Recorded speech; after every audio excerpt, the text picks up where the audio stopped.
In my defense, the orb meme was very funny, and I thought it would stick around for at least a few more weeks than it did. Hi, I'm a wizard, I guess, and I've decided to dig out my Gaming Speculation Orb to bring you some video game predictions for 2022. That's right, I've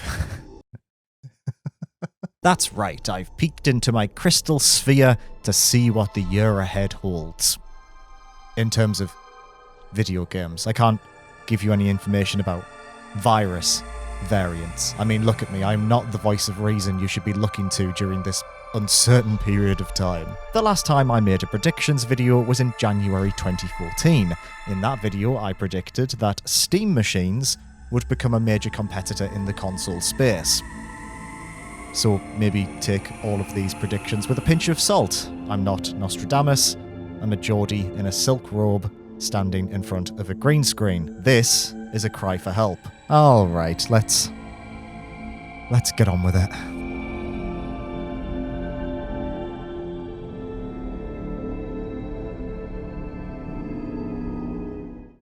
Ah, yes, I can see the first words of a prediction forming in the orb. The Switch Pro will be revealed, launching late 2022, early 2023. Alright, let's kick these predictions off with a bloody spicy one, shall we? I know everyone is sick of hearing about the rumoured Nintendo Switch Pro, a supposed mid-cycle refresh of the popular handheld, but just in case you've managed to avoid the countless articles, op-eds and tweets, industry insiders have repeatedly claimed that Nintendo is planning to release an updated version of their now 5-year-old console codenamed Switch Pro. The Pro will allegedly boost the power of the handheld to offer better graphics and even 4K resolutions when docked to a compatible TV. Reports from trusted publications including Eurogamer and Bloomberg published in 2021 said that dev kits not only existed but were already in the hands of a number of trusted developers. Nintendo, reportedly, were aiming to reveal the system at E3 before releasing it towards the tail end of 2021. Now, as we now know, in 2022, these rumours amounted to nothing, with Nintendo releasing an OLED version of the standard Switch instead that offered an improved screen and very little else. Many took the existence of the OLED as proof that reports of the Switch Pro were unsubstantiated, especially after Nintendo themselves made a rare public statement denying the existence of the rumoured model. It seemed that Nintendo, a company famously averse to chasing hardware trends, were more than content with releasing this minor refresh over a handheld that offered more graphical oomph. But here's the thing, there's no smoke without fire, and Nintendo surely has something up their sleeves. A Switch Pro seems to make too much sense for the company, especially when you consider just how much even Nintendo's own first-party titles push up against the aging system's capabilities. I think the Switch Pro was clearly meant to launch in 2021, but ongoing issues with chip shortages seemingly forced the company to go in a different direction. I mean, come on, the OLED dock has a chip in it that allows for 4K video. The OLED was never meant to be the system, or at least the sole system that Nintendo placed on shelves in 2021. I predict that in 2022 we'll finally see the Switch Pro. It will feature all of the enhancements included as part of the OLED refresh, a bigger screen, a new dock, an improved kickstand, better speakers, but will also contain an enhanced chipset that allows games to look better and run faster. It will launch alongside Breath of the Wild 2 in October or maybe November 2022. Pokemon Legends Arceus, a game that presumably was intended to launch after the Pro in January of this year, will feature heavily in the console's marketing to demonstrate the upgrade offered by the Pro's new hardware. The Pro will be compatible with all existing games and will not receive any exclusive titles to prevent the mistakes the company made with the new Nintendo 3DS. If you remember that, did you play Xenoblade Chronicles on your new Nintendo 3DS? No, you didn't. Speaking of the 3DS, Nintendo's previous handheld offers a glimpse into why the company may decide to launch a new piece of hardware a mere 12 months after their last revision. Although the OLED may seem like the only major console SKU Nintendo will offer for a few years, it's worth remembering that the company released a new version of the 3DS for 4 consecutive years, between 2011 and 2015. Nintendo is well known for its constant stream of iterations. Why would the Switch be any different? different. The only real spanner in the works is that aforementioned pesky chip shortage. There is the possibility that Nintendo has looked at the issues Sony and Microsoft have faced over the past 12 months in trying to meet consumer demand for their next-gen systems and have decided to either delay their plans for a Pro model indefinitely or scrap them altogether, focusing instead on their next-generation console that will presumably launch in either 2024 or 2025. What I can comfortably predict is that in 2022, the Switch will continue to dominate sales charts. A new Zelda and a new Pokemon will bolster an already rock-solid catalogue for what is probably the best video game console ever made. That is a freezing cold take. There's not a single bit of heat to that opinion whatsoever.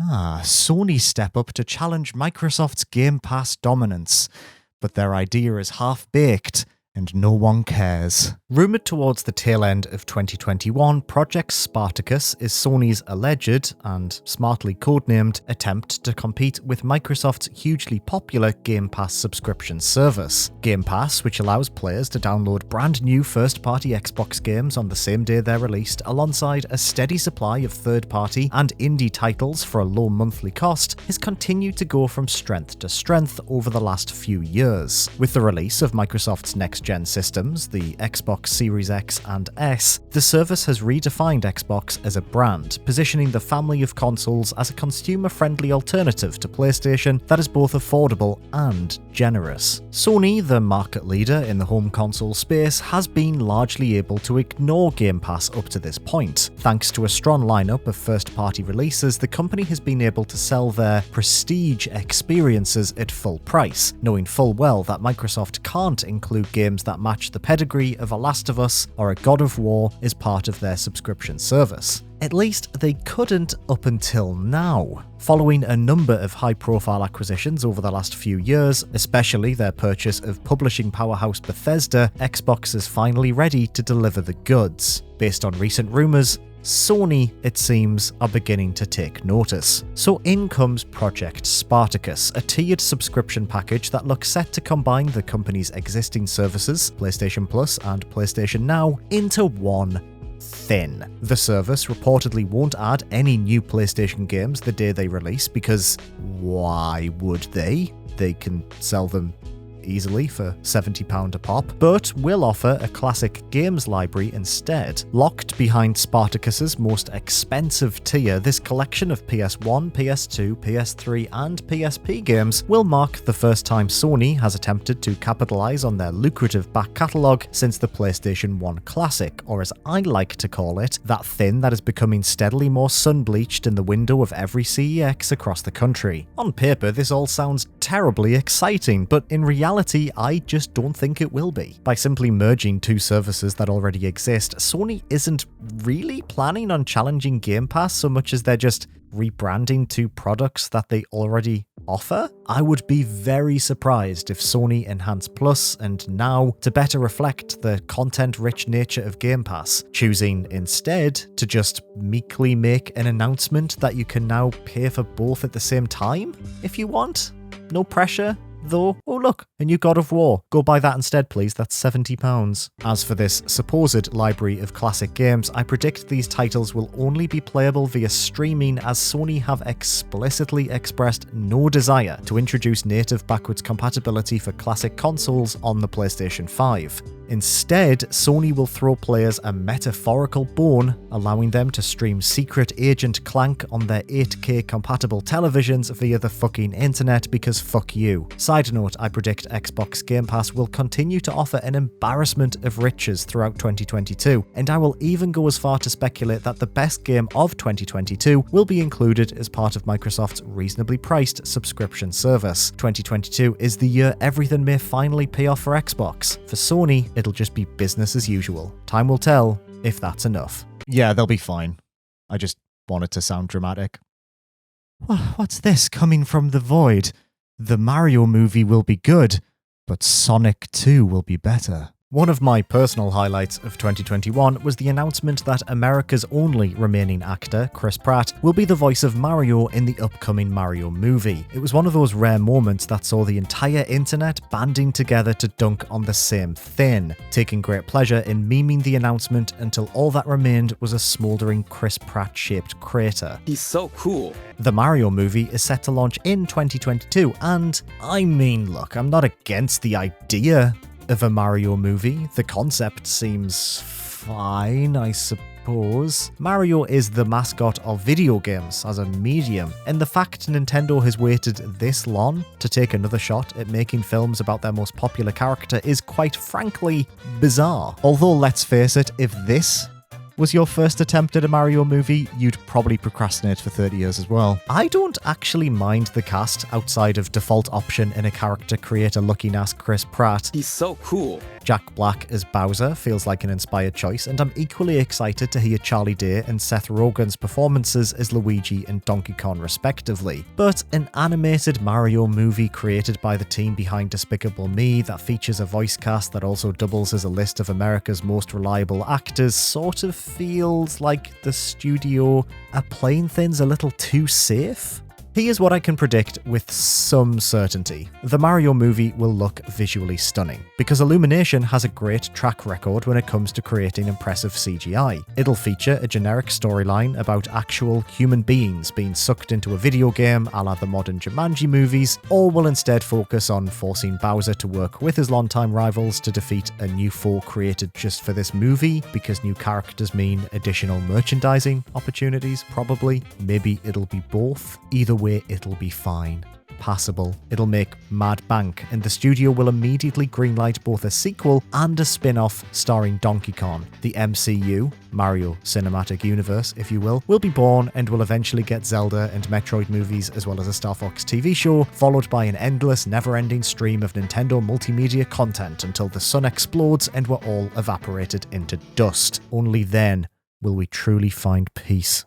But listen, when 2022 is over and we all take stock of the year that was, I predict we'll all realise that the best video game movie of the year wasn't the one that starred a tradesman wearing red overalls. It was instead a sequel to 2020's surprise hit, Sonic the Hedgehog 2. Look, I really like the first Sonic movie. It pains me to say that because, let's face it, my hatred for the little blue prick is well documented on this channel, but my goodness, that film was a genuine delight. The Sonic the Hedgehog movie should have been an unmitigated disaster, ignoring the fact they had to redo the main character midway through production because he originally resembled the conductor of a train that delivers you straight to hell. The simple fact that the Sonic the Hedgehog movie decided to blend CGI with live action actors in the first place is usually a death knell for kids' movies. And yet, here was a film that was all heart. Benjamin Schwartz's performance as Sonic is so endearing that it's hard not to root for the little bastard. Then there's Jim Carrey's performance as Eggman, in which he doesn't so much as chew the scenery as swallow it whole. Carrey's take is erratic, chaotic, and sexual? Like, perhaps even overtly sexual? Can we have a moment? Pin yourself to the wall. But he's having so much fun with it, it's kind of impossible to criticize in any way. Wonderfully, the upcoming sequel seems to double down on the ingredients that made the first film work. Sonic is embracing his superhero side. Tails is in it, and is voiced by the character's video game voice actor. Looking at you, Mario movie. Knuckles is voiced by fucking Idris fucking Elba, who was reportedly poring over Sonic lore in order to fully embrace the character. Sonic 2 will be a solid 6 out of 10 at best, but what it may lack in quality, it'll make up for in heart. These films are playing with the source material in interesting ways and, most importantly, having fun with it. This experimental approach lends the project a certain texture that I predict the new Mario movie will lack in every single way. Oh, doth my magic eyes betray me? Valve announced Half-Life 3. It's not for VR, and it's optimized for the Steam Deck. Evidently learning nothing from my 2014 predictions video, here is another baseless prediction about Valve. 13 years after the company seemingly turned their back on Half-Life following the release of Half-Life 2 Episode 2, Valve surprised fans by revealing Half-Life Alyx, a VR-only prequel that launched in March 2020. Half-Life Alyx was a phenomenal title, bowling over critics with its immersive game mechanics and stunning visuals. It is the template for which all virtual reality games should reference moving forward, proving how a full-length narrative-driven experience can be enhanced by the benefits afforded by virtual reality. Following its successful release, Valve subtly suggested that Alyx had reinvigorated interest in the series within the studio, implying that future titles could be on the horizon. In 2022, I think we'll finally see Half-Life 3. Is this really what I'm going for? Okay, well, maybe not Half-Life 3, but something resembling a traditional Half-Life game that won't just be exclusive to virtual reality devices. Here's the thing, Alyx was created to sell virtual reality hardware.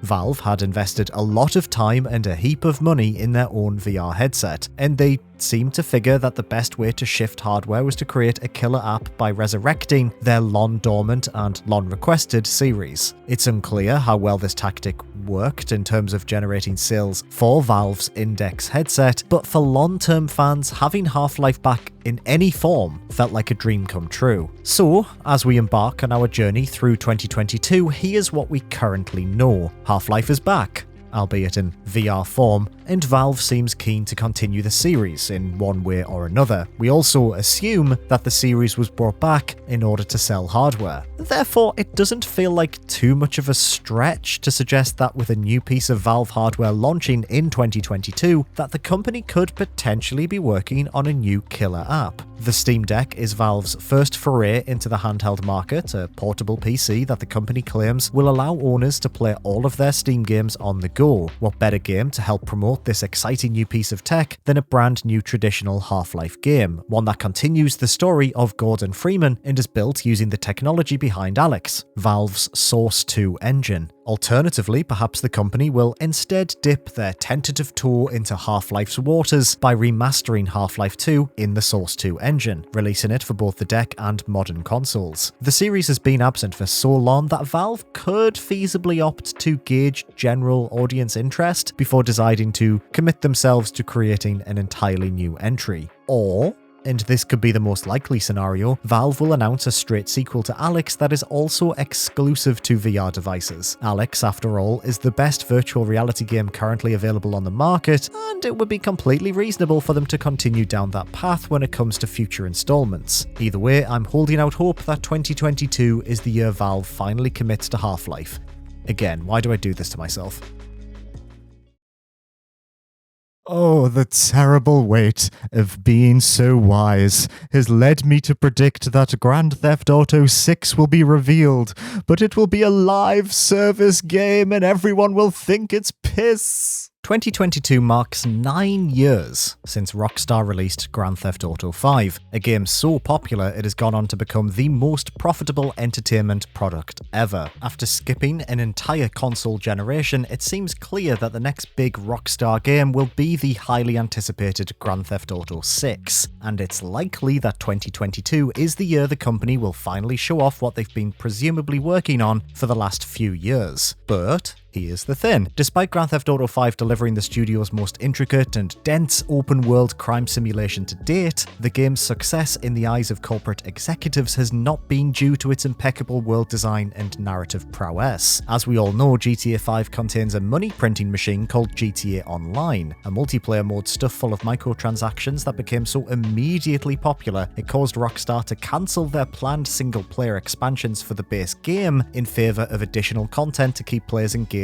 within their online sandbox instead. Following the departure of studio heads the Houser brothers, the future of Rockstar seems uncertain. With owner 2K no doubt getting all hot and sweaty at the thought of another opportunity to make billions from an online GTA mode, I can't see GTA 6 resembling a traditional Grand Theft Auto game. Instead, it seems all but guaranteed that GTA 6 will be nothing but an online mode, potentially structured as a live service game like Destiny 2 or Fortnite. fortnight. Leaks suggest that the game will take place in a modern-day Vice City and will feature dynamic map-altering events alongside seasons of content drip-fed to players over an extended period of time. Presumably, Rockstar will attempt to sell the concept as an innovative new way of delivering their prestigious narratives in a TV-like format that will see players tuning in every other month to experience the next stage in an ever-evolving crime caper that pits their customized character as the protagonist. Ultimately, I think it'll be received for what it clearly is, a disingenuous way of squeezing as much money as possible out of one of the most profitable franchises in video games. There will be a massive outcry online, which will ultimately result in nothing. The game will still launch in this form, millions of people will buy it, and presumably it will still offer an enjoyable GTA experience for those who play it.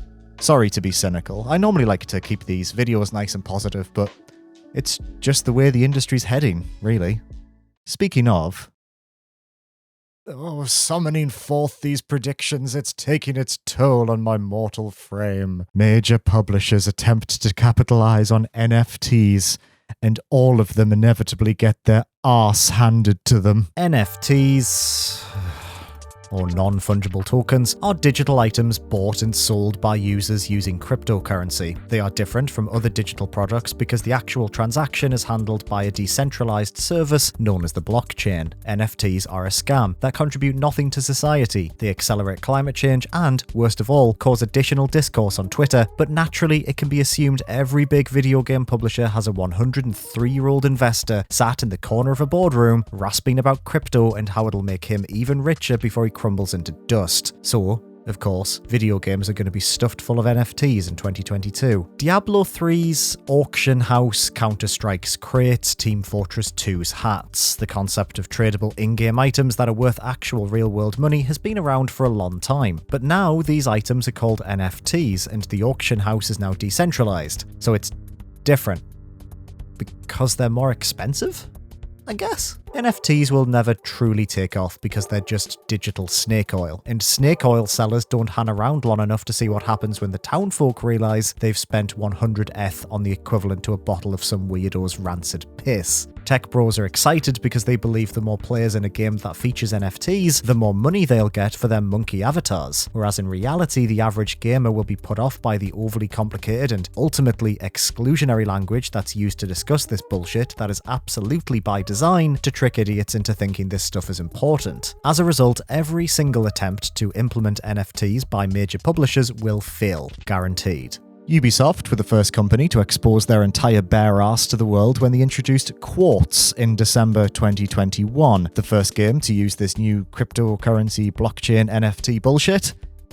Ghost Recon Breakpoint, Jesus Christ. My dear viewers, I despair for the development team that has spent 2 years working tirelessly to make Breakpoint the game they wanted it to be at launch, only to have a coked-up Ubi executive decide that they're to be the sacrificial lamb for an idea that surely no one in management genuinely believes to be a long-term idea. Especially when a few weeks after the launch of Quartz, it was revealed that Ubisoft had only managed to sell 15 NFTs, valued at just under $400. Incredible. Unless this bubble bursts by the time I've released this video, and believe me, that's a genuine possibility, every major publisher will attempt to introduce this in some form or another, their eyes set on the ridiculous transactions occurring in games designed purely as marketplaces for this bullshit. They will believe that by applying them to the Call of Duties and the FIFAs of the world, they're guaranteed financial success. I mean, it worked for microtransactions, battle passes, and loot boxes after all, right? At the time of writing, Square Enix are the latest publisher to have expressed their intent to invest in NFTs and crypto in hell year 2022. An ironic decision, considering their best game from the last few years is literally about the devastating effects corporate greed has on the planet you call home. To be fair, if I'd bankrolled Barlan Wonderworld, I'd also want to destroy the fucking planet, so it's hard to criticize this one. Dunking on NFTs in 2022 is too easy, right? Everyone hates them. I don't know anyone who actually likes NFTs, so what I would suggest you do, if you think to yourself this year, I think I want to buy an NFT, is don't do that. Just don't. Just, take that thought and flush it down the toilet, and instead use that money that you were going to go and spend on an NFT to maybe buy your mum a nice present. How about that? When was the last time you bought your mum something thoughtful? Not a gift card, not a not a Yankee candle, something that you'd actually appreciate. Take that money, go buy your mum something nice. Doesn't even have to be for a birthday or Christmas. Just why not, right? Or another parent. Not everyone has mums or has a good relationship with their mum, just someone you care about in your life. Then, in a few years, when the sea level rises and your living room is full of ocean water, you can think to yourself, you know what? At least I didn't contribute to this fucking nonsense. Win-win.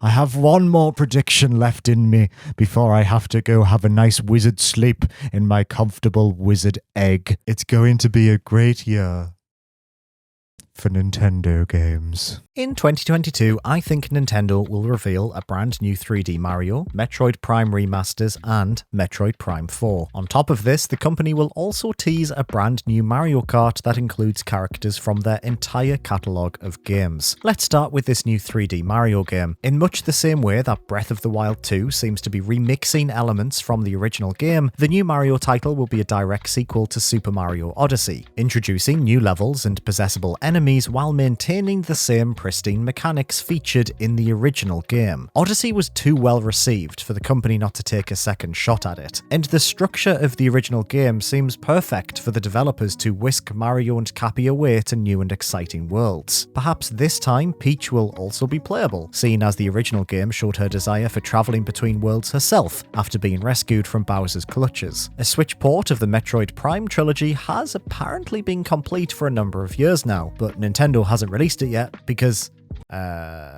how am I meant to answer that? Because it's Nintendo? It's also been 3 years since the company announced that the development of Metroid Prime 4 had been taken over by the series' original creators, Retro Studios. It seems likely that Nintendo will be keen to reveal more about Prime 4 in 2022, with the game potentially getting a release date of 2023. With Prime 4 on the horizon, what better opportunity to whet the appetite of excited players than to give them access to the original Prime trilogy on Switch? I think the collection will launch 2 to 3 weeks after being announced, just like the Mario collection from 2020. Speaking of re-releases, The Legend of Zelda Wind Waker HD and Twilight Princess HD will both also launch for the Switch at some point in 2022, potentially around E3, alongside a release date for Breath of the Wild 2, which will launch near the holidays. The big hitter of the year, however, will be a brand new Mario Kart. Mario Kart 9's big gimmick will be that it allows players to race as other characters from Nintendo's catalogue of games. Samus, Star Fox, Captain Olimar, Mario Kart 9 will bring the fanfare of Smash Bros. To their best-selling racing series.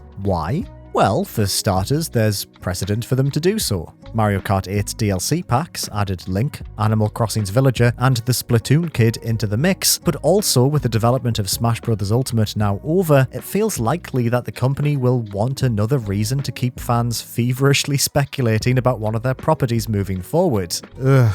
Smash Bros. Was almost too popular, and the reveal of the game's final DLC fighter was proof of that. Why give up on the incredible amount of free marketing just because Smash Bros. Will no longer be receiving new fighters? Nintendo may decide to just transpose all of that hype onto a different franchise? Sorted? Question mark? Rounding off this impressive lineup will be the addition of Game Boy, Game Boy Color, and Game Boy Advance games to the Switch's online service. There'll be a weird emulation quirk, and it'll make a lot of people on Twitter very angry because time is a flat circle and the internet is terrible.